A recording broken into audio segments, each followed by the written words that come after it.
አዲስ አበባ ከተማ ነዋሪዎች ከቦሌ ኤርፖርት ጀምሮ እስከ 4 ኪሎ ያለው እድሳት የሚጠናቀቅ ይሆናል።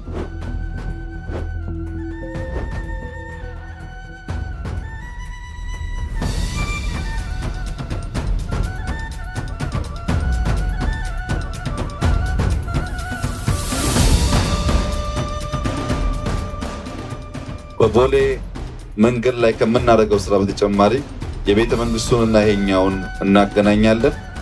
ከዚህ በተጨማሪ ቦሌ አካባቢ ፒኮክ እና ወደ ኦልድ ኤርፖርት አቦ አካባቢ ያለውን ዞላ ፓርክ የግለሰብ ፓርክ ነው በማስፋትና በማዘመን ቀጥታ ወደ እንጦጦ እንወጣለን።